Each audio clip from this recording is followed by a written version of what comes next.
भाटिया जी, शुरुआत आपसे ही करते हुए, आज कांग्रेस पार्टी की ओर से कहा गया है कि सरकार 1,000 रुपए लेती है और 200 रुपए डालती है। इस बजट को घर घर तक पहुंचाने का जो मकसद है उसमें कभी कामयाबी नहीं मिलेगी बीजेपी को। क्या है इस पर जवाब आपका?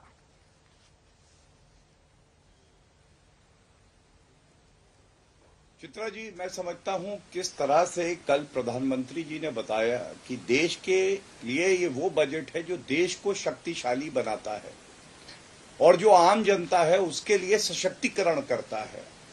और सबसे पहले मूल भावना ये थी कि हर नागरिक के मन में एक हर्षोल्लास की भावना थी और वो जानता है उसका भविष्य उज्जवल है। स्टॉक मार्केट बढ़ रहा था, जो सामान्य आदमी है, मध्य वर्ग का आदमी है, उसको किस तरह से टैक्स रिबेट मिलेगी, किस तरह से इंफ्रास्ट्रक्चर बेहतर होगा, वो सब आंकड़े अभी मैं रखूंगा जी। लेकिन एक कोना है, एक विपक्षी दल है जहां पे मातम का माहौल था। वो बहुत दुख मना रहे थे, वो कह रहे थे ये बजट में कुछ नहीं है। वो अभी आपने बताया ना, कह रहे हैं कि 1,000 रुपए लेते हैं तो 200 रुपए जनता तक जाता है। मुझे राजीव गांधी की याद आ गई, जिन्होंने कहा था मैं 1 रुपया केंद्र से भेजता हूं लेकिन 10 पैसे जनता तक पहुंचता है। लेकिन ये मोदी जी की सरकार है, 27 लाख करोड़ रुपए केंद्र की जो विभिन्न योजनाएं हैं उसमें डायरेक्ट बेनिफिट ट्रांसफर हुआ है। अब मैं बड़ी बात पे आता हूं। बड़ी बात यह है जो हमें बताना चाहिए सबको, और मैं चाहता हूं कि आपके चैनल के माध्यम से बताऊं। डिफेंस का बजट, ये आज तक का सबसे ज्यादा बजट जो है 4,32,000 करोड़ और बड़ा है 47,350 करोड़। याद करिए, राफेल लाने के लिए जब एके एंटनी से पूछा गया तो उन्होंने कहा मेरे पास तो रुपया नहीं है। मनमोहन सिंह जी कहते थे पैसे पेड़ पे नहीं लगते। अब आप देखिए, देश मजबूत रहेगा तो हम भी मजबूत रहेंगे। दूसरा, एजुकेशन, इसमें बढ़ोतरी आई 8,621 करोड़ की।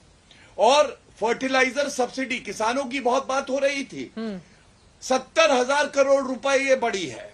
इसी तरह से मैं एक आंकड़ा और दे दूं, एनर्जी, भारत को एनर्जी की आवश्यकता है, सोलर एनर्जी हो, बाकी तरीके से एनर्जी हो, इसमें 45,695 करोड़ की वृद्धि है। ये कुछ आंकड़े मैंने क्यों रखे? मैंने इसलिए रखे कि रोंदू फूफिया जो है ना, ये लोग रोती रहती है, छाती पीटती है। आप इनसे पूछिए एक सकारात्मक चीज बजट में बताएं। आपको मालूम है महिला का अपमान करके क्या बोले? ये कह रहे हैं उनकी वस्त्र अच्छे थे, उनका ये अच्छा था। अरे आप मतलब इसके ऊपर उठ के कभी जो गुणवत्ता है इस बजट की, उसकी सकारात्मक आलोचना भी करेंगे तो हम लोग जवाब देंगे। केवल आलोचना करना इनका मकसद है। एक बहुत बड़ा मुद्दा है और सिर्फ 4 बार ही इस शब्द का जिक्र आया है इतने लंबे चौड़े बजट के भाषण में। रोजगार के मुद्दे पर कुछ आंकड़े भी मेरे साथ हैं, उस पर जवाब मैं लूंगी गौरव भाटिया जी आपसे। लेकिन उसके पहले रोहन गुप्ता जी, वो कह रहे हैं इन लोगों की आदत पड़ गई है, बजट अच्छा भी रहेगा तो भी इन लोगों को रोने की आदत है और मातम मनाने की। बजट में कोई भी बात कांग्रेस पार्टी को अच्छी नहीं लग रही है क्या?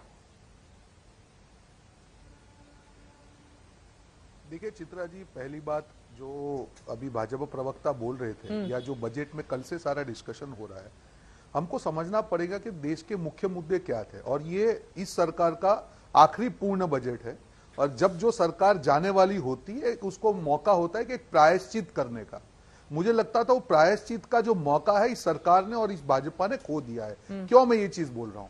चित्रा जी, इस सरकार में प्रधानमंत्री जी ने काफी वादे किए थे कि 2022 तक किसानों की आय दुगनी हो जाएगी, 2022 तक हर भारतीय को घर मिल जाएगा, 2022 तक हर भारतीय के घर में 24 घंटे बिजली मुहैया हो जाएगी, 2022 तक हर साल 2-2 करोड़ की हम लोग नौकरियां देंगे। ये सारे वादे उन्होंने देश की जनता को किए। उनकी बातों पे, उनके भाषण पे देश की जनता ने भरोसा किया और भाजपा को शासन में लेके आए। आज तक वो अच्छे दिन का वादा और वो 15 लाख का कोई भी वादा पूरा नहीं हुआ।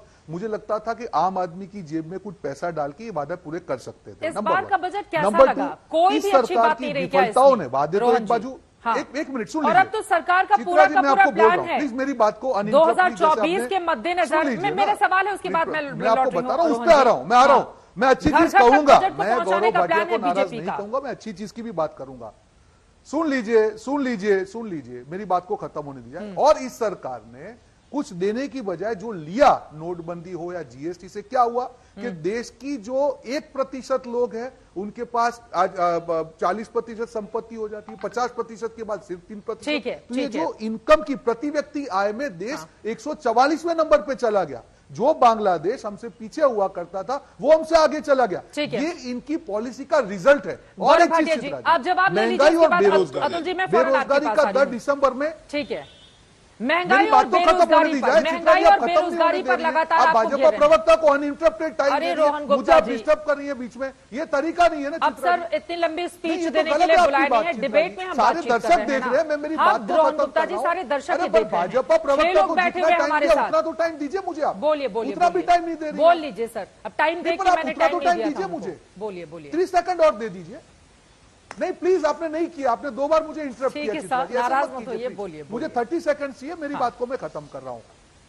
प्लीज 30 सेकंड दे दीजिए प्लीज। नाराज होने का मुझे अधिकार इतना तो है। मेरा सिर्फ इतना कहना है चित्रा जी कि जिस प्रकार से जो एड्रेस करने के मुद्दे थे, हम किसानों की बात कर रहे हैं। किसान जो निधि है, प्रधानमंत्री किसान निधि, सिर्फ 3.5 करोड़ खेडूतों को वहां पे बेनिफिट पहुंच रहा है। एमएसपी के बारे में कुछ नहीं है। कुल मिला के अगर आम आदमी की जेब में कुछ जाता तो मुझे खुशी होती। और बिल्कुल अच्छी बात यह रही कि उन्होंने ट्रेलर दिखाया, अच्छी तरह से बजट को प्रेजेंट किया, सेंसेक्स ऊपर गया। जब लोगों को समझ में आई, सेंसेक्स नीचे गिर गया।